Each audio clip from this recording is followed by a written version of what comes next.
Bueno, primero que todo, pues un premio a la presencia de ustedes acá, a la paciencia y sobre todo Viernes Cultural. Espero que el tema sea suficientemente interesante como cierre porque decidimos aplazar la rifa para mañana. Que no sea el motivo. Bueno, la hemorragia uterina anormal y tomando como base la pregunta que me hicieron anteriormente del manejo de la hemorragia uterina anormal a veces con medroxiprogesterona, pues es un tema que personalmente comparto, vivo con frecuencia y en el caso de la parte académica discutimos con mucha frecuencia con los estudiantes y genera muchas controversias. Quisiera que lográramos hacer algunas claridades en ese sentido. La definición que tenemos del ciclo menstrual en todas partes, por eso no hago una cita, porque prácticamente en todos lados nos dicen que es el ciclo menstrual, es el periodo comprendido entre el inicio de un periodo de sangrado y el inicio del siguiente. Cuando hagamos la investigación en historia clínica, tengamos la precaución de verificar que la paciente empezó a sangrar ya como para alguna de las medidas que ella utiliza normalmente, una toalla, un tampón, etcétera, porque algunas mujeres presentan sangrados escasos que pueden confundir. Y el concepto de menstruación pues es un sangrado genital producto de unos mecanismos reguladores en ausencia de embarazo que se presenta cíclicamente. Es importante que tengamos en cuenta las 4 principales características del ciclo menstrual, su frecuencia, su duración, su volumen y irregularidad, que han sido objeto de preocupación, análisis y publicación por parte de la Federación Internacional de Ginecología y Obstetricia.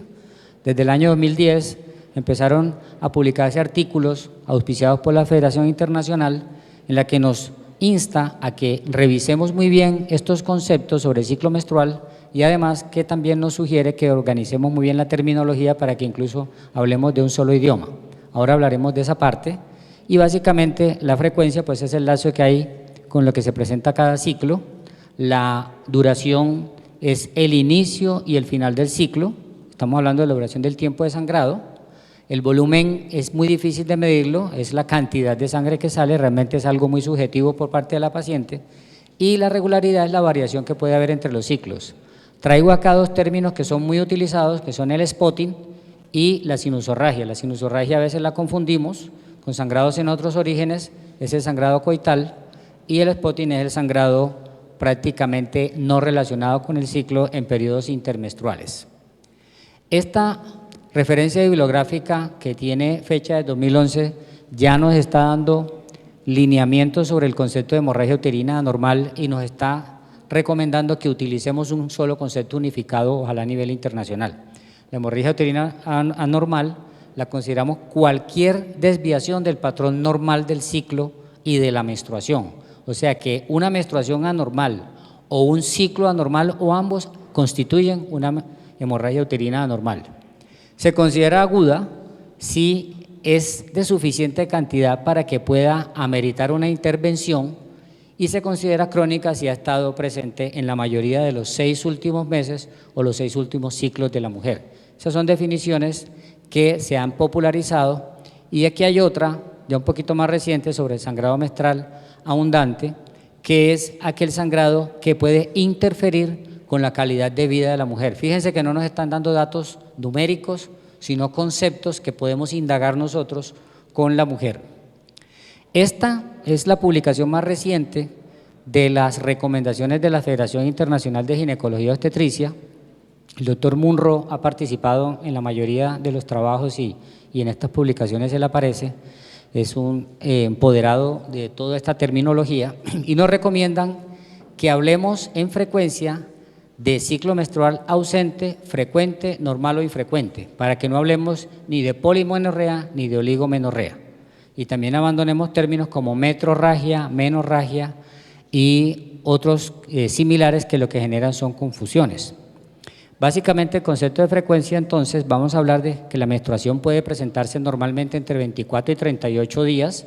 Miren que amplía un poquito el lapso que nos enseñaron de 25 a 35, porque aquí ambos son inclusive, 24 y 38 se consideran normales, por lo tanto una menstruación es frecuente si es antes de 24 o es infrecuente si es más de 38 días entre inicio de una menstruación y la siguiente. Con respecto a la duración, también nos dan una recomendación de ampliar el concepto de hasta 7 días, ahora hablamos de 8, es decir, más de 8 se consideraría una menstruación prolongada, y la regularidad es el concepto más difícil de unificar. La última publicación sugiere que haya una variación que no pase de 9 días entre el ciclo más corto y el ciclo más largo de la mujer, preferiblemente en un año, pero como mínimo que se evalúe durante 6 ciclos previos, o durante 6 meses. Y se hablaría de menstruación irregular cuando tenemos una variación más grande de 10 días. Tengamos en cuenta siempre preguntarle a la mujer si está menstruando cada mes y si es capaz de calcular la fecha en que le viene su menstruación. Con eso ya tenemos una idea de que tenga ciclos aproximadamente regulares. Y la cantidad de flujo puede ser abundante, que es totalmente subjetivo de la mujer, y puede ser escaso. Estos sí son conceptos anormales, son situaciones anormales. Una de ellas es el sangrado entre menstruaciones. Puede haber un ciclo aparentemente normal, con menstruaciones normales, y la mujer sangra, ya sea temprano o intermedio o al final del ciclo, y esto nos puede orientar sobre el proceso fisiopatológico que estamos enfrentando. Y la mujer que está bajo el efecto de medicamentos hormonal, principalmente son anticonceptivos orales, anticonceptivos de diversas formas, entre ellos los progestágenos sobre todo, pueden producir ciclos definitivamente irregulares, aunque a veces son tolerados por la mujer. Existe una situación especial en la cual la mujer tiene unos ciclos totalmente irregulares y no está recibiendo los anticonceptivos ni otro medicamento hormonal.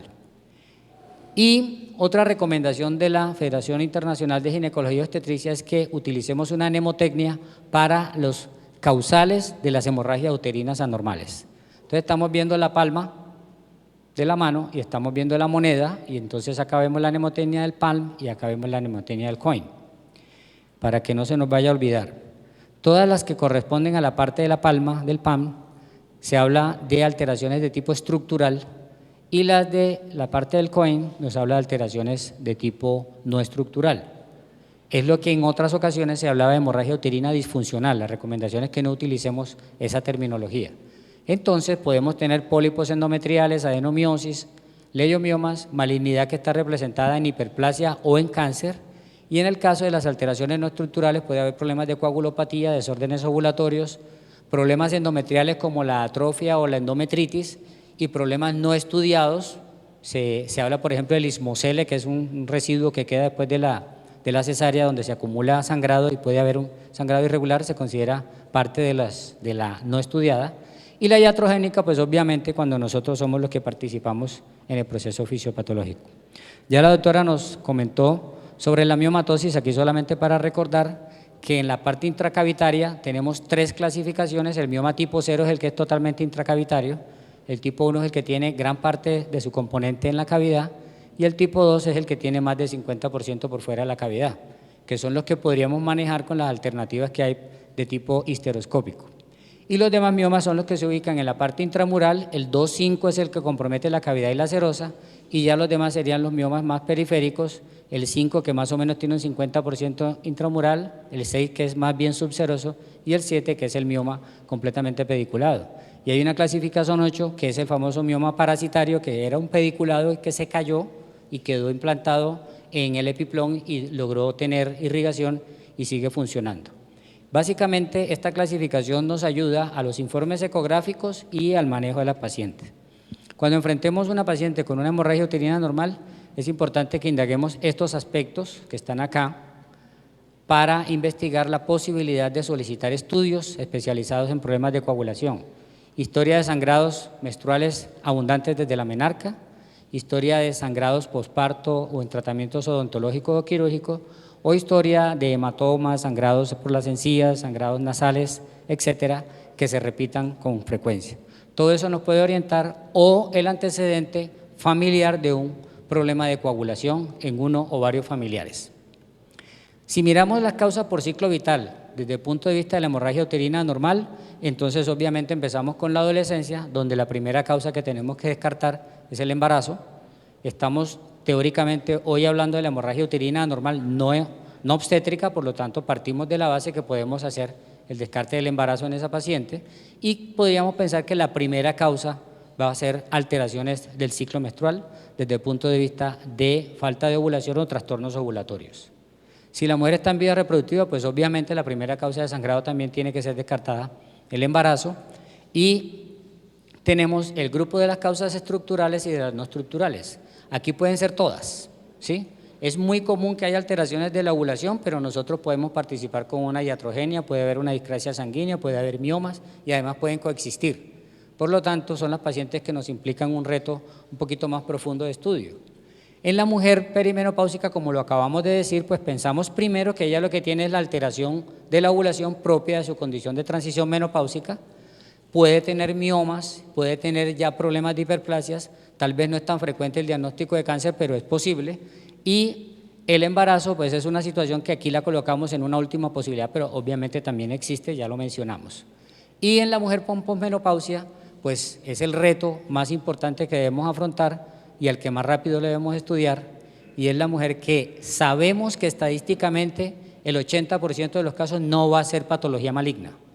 Eso lo sabemos, pero tenemos que pensar en que sí la tiene para hacer nuestra investigación. ¿Sí? Podemos pensar en una atrofia endometrial, pero no nos vamos a quedar con eso, sino que vamos a ver si la paciente tiene los pólipos o tiene algún tipo de hiperplasia o si ya se están presentando problemas precancerosos o cáncer. Vamos a hacer el diagnóstico con lo que siempre utilizamos, una excelente historia clínica. En el examen físico es fundamental que hagamos la especuloscopia, ya lo dijo el doctor Gutiérrez y ya lo dijeron otros dos conferencistas, que no olvidemos hacer la especuloscopia y veamos realmente cuál es la posible causa del sangrado en esa paciente. Descartar embarazo inicialmente con la prueba de embarazo. Recomendamos que las mujeres menores de edad, sobre todo acompañadas con sus madres o familiares, pues se les aclare la importancia de la prueba y se logre el consentimiento informado, preferiblemente. La ecografía pélvica vaginal es una opción, si es posible hacerla y si la tenemos en el servicio, pero cuando estamos en urgencia podría no ser de inmediato uso, pero sí nos vamos a apoyar mucho, tiene mucho valor. Las mediciones hormonales, relativamente apartando la hormona que nos identifica el embarazo, muchas de las mediciones hormonales no van a ser parte del estudio inmediato de la paciente, pero sí van a ser gran orientación cuando estamos mirando los trastornos ovulatorios. Las diferentes presentaciones han hablado de la importancia de la histerosonografía como una manera de tener una valoración de la cavidad interna del útero por ecografía, y la histeroscopia un poco más invasiva pero muy necesaria en la mayoría de los casos. Dejamos un capítulo para la ecografía 3D que en nuestro medio, exactamente en Armenia, no la estamos haciendo, pero sí tenemos muchas facilidades cercanas y en este momento está tomando mucha importancia. Y la resonancia magnética, que sí ayuda, pero no es la primera que debemos solicitar, pero hay ciertos casos en los cuales sigue siendo todavía una muy buena herramienta y en algunos todavía es el gold standard, como las alteraciones mullerianas, entrando en algún tipo de controversia con la ecografía 3D. Y lógicamente, como ya nos lo explicó el doctor Ruiz, la biopsia de endometrio en sus diferentes formas. Aquí tenemos una forma esquemática de cómo enfocamos nuestra paciente. Ella llega y lo primero que tenemos que nosotros ver es si el sangrado procede, por ejemplo, de una lesión uretral, de una lesión en el cervix, benigna o maligna, o incluso de un desgarro por algún trauma de tipo coital que la paciente no nos está confesando. Todo eso podría explicar un sangrado y no sería una hemorragia procedente de la cavidad uterina.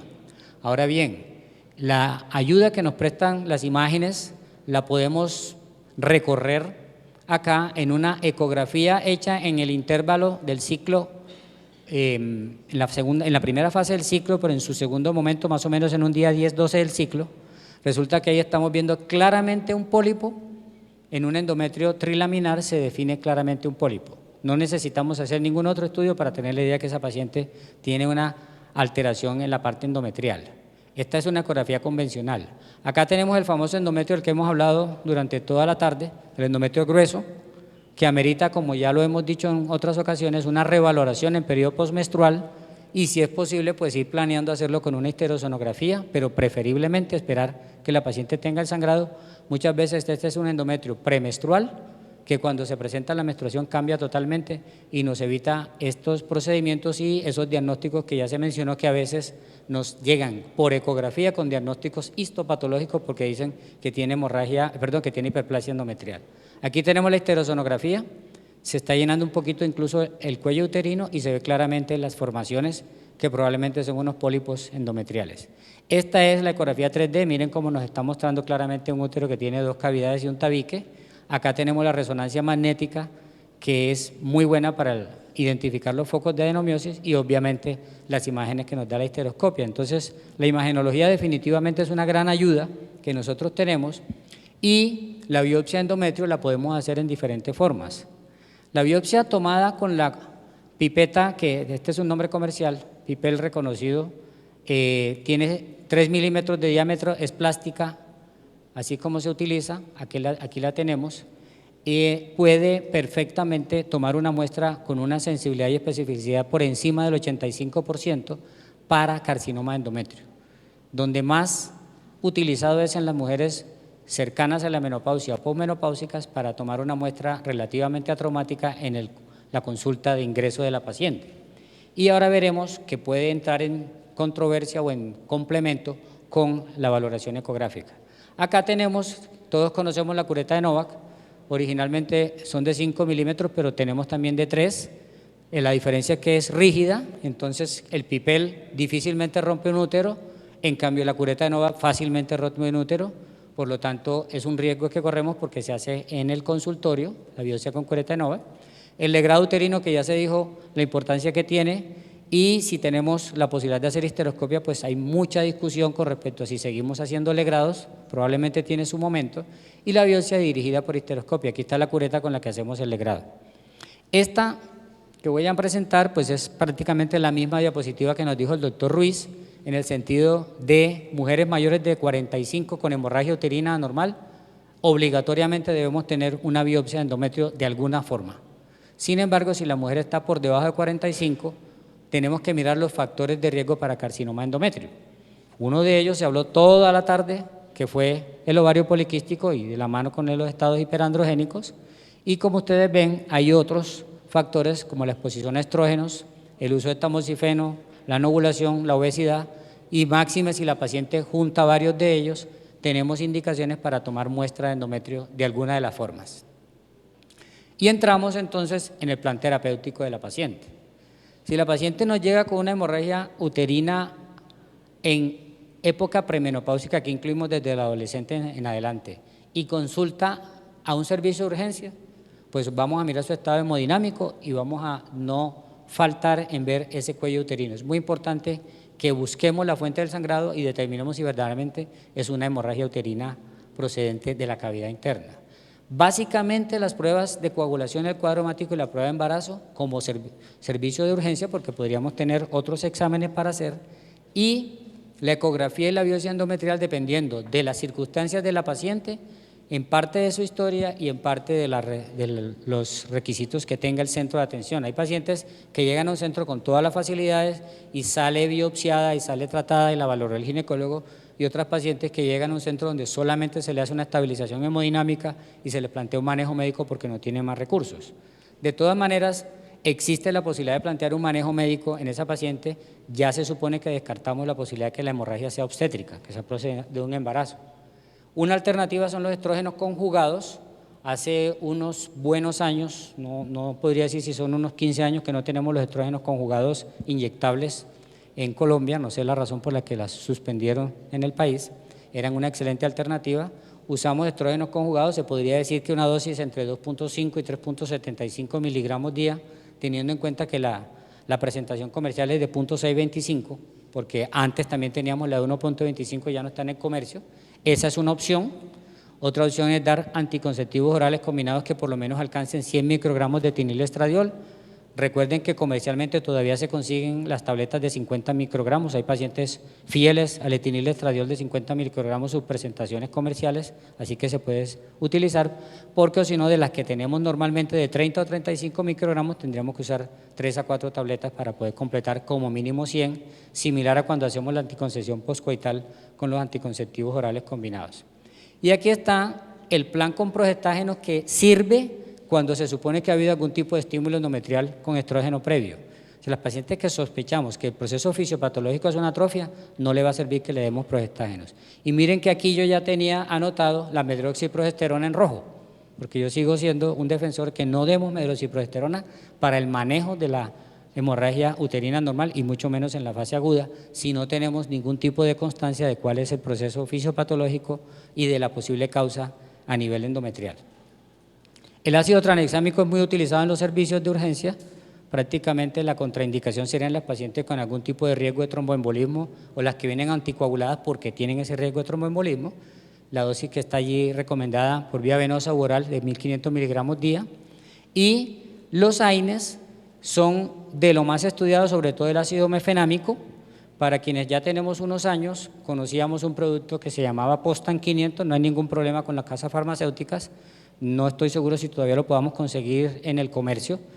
Ha sido de lo más estudiado como mecanismo de disminuir los sangrados anormales, podría ser una opción. También funcionan naproxeno, ibuprofeno y otro tipo de inhibidores de la COX, y ellos pueden producir disminución del sangrado, pero hay que tener en cuenta la tolerancia de la paciente en la parte digestiva.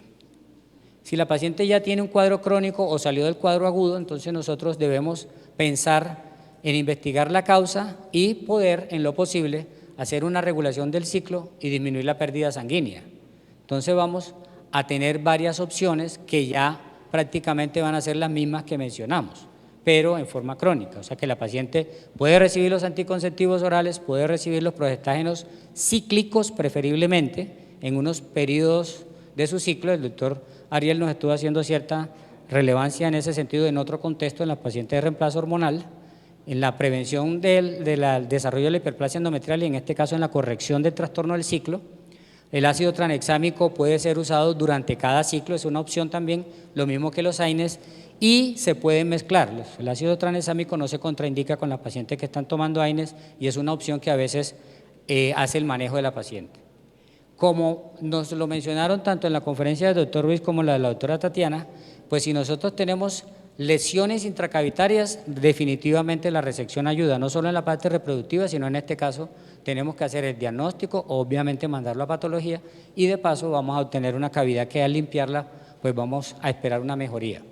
En cuanto a los miomas intramurales, pues ya lo dijimos, no siempre se sabe que ellos sean los responsables. Cuando ya hicimos el descarte, pues sigo trayendo las opciones, la posibilidad de la recepción de los miomas y la posibilidad de uso del acetato ulipristal, porque en esta paciente si no tiene interés reproductivo, pues esa es una opción que se puede utilizar.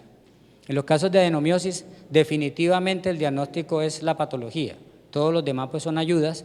Sin embargo, se han establecido medios conservadores, los agonistas de la RH, que ya les mencioné el mecanismo, pues son una opción temporal, realmente no resuelven la situación, y lo del dispositivo de levonorgestrel sigue siendo una alternativa para la gran mayoría de los problemas de hemorragia. Aquí hay uno, y la adenomiosis se puede resecar quirúrgicamente también.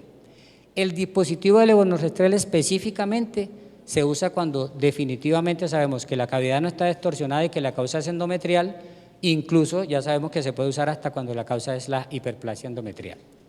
Y aquí con esto vamos a terminar las recomendaciones de este consenso que es tan reciente, del 2018, sobre el enfoque de la hemorragia uterina posmenopáusica. Lo primero es que la paciente hay que valorarla lo más pronto posible. A veces nos encontramos pacientes que hace varios meses presentaron su hemorragia y están esperando la cita.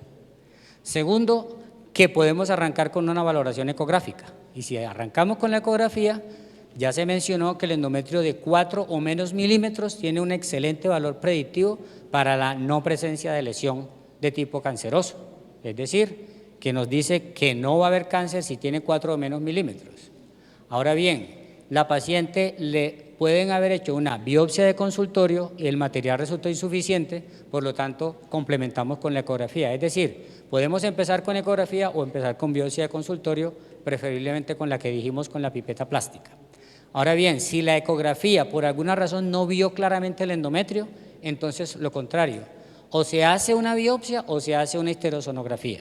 Hay que tener en cuenta que eso es un poquito traumático, sobre todo si la paciente se trata de una mujer posmenopáusica. Y si finalmente tenemos la biopsia de endometrio y salió aparentemente tranquilizadora, pero la paciente persistió con el sangrado, definitivamente ya va para un estudio completo con histeroscopia y preferiblemente acompañarla con el legrado en ese momento. Y por acá tenemos una situación especial, y es que si el grosor endometrial es de menos de 3 milímetros, se han descrito cánceres con esos grosores. Por lo tanto, si inicialmente tuvimos una ecografía aparentemente tranquilizadora con un grosor delgado, pero la paciente siguió con el cuadro de sangrado, también tenemos que pasar a todos los estudios y a tener una biopsia de endometrio de alguna forma. Lo contrario, si el grosor endometrial es mayor de 4 milímetros en una paciente que la ecografía fue de intervalos sin ningún tipo de sangrado ni ninguna causa, debemos ser cautos en someterla a estudios. Diferente a que supere los 10 milímetros que nos explicó el doctor Ruiz, que podría ameritar un seguimiento un poquito más detallado, pero esta paciente con 4 o más milímetros sin causa de sangrado en el momento no se justifica estarle haciendo estudios. Finalmente, entonces, 4 conceptos básicos. Como siempre, hacer una excelente historia clínica. En lo posible, antes de plantear una opción de manejo, hacer la investigación de la causa para todos los casos de hemorragia uterina normal, no empezar tratamientos que consideremos definitivos. Ojalá establezcamos la fuente de sangrado y no empecemos a dar tratamientos en la paciente con la historia solamente, hagamos por lo menos la especuloscopia. En la paciente premenopáusica, hacer el descarte del embarazo. La ecografía es una ayuda relevante en todas sus formas, la de 2D, la 3D, la que tiene el Doppler también nos ayuda, es una gran ayuda en general, la histerosonografía. Valorar el endometrio en la fase proliferativa, si vimos a la paciente en fase premenstrual, esperemos que menstrue y hacemos una nueva ecografía, o si lo necesitamos, hacemos la histerosonografía. Si la paciente tiene patología no estructural, tenemos muchas opciones de manejo médico. Si la patología es estructural, posiblemente hablaremos de manejo quirúrgico, y no me han escuchado decir que haga histerectomía en lo posible, y debemos ser muy exhaustivos en la investigación de la paciente con la posmenopausia. Debemos ser cautos en utilizar las herramientas. El doctor Ruiz insistió mucho en que los que nos gusta hacer histeroscopia, entonces todas las pacientes que lleguen tienen que tener una histeroscopia. A veces habrá pacientes que ameritan el legrado uterino, habrá pacientes para la biopsia PIPEL, habrá pacientes para una ecografía de entrada, entonces que no resolvamos nosotros de una sola forma todos los problemas que tengamos. Muchas gracias.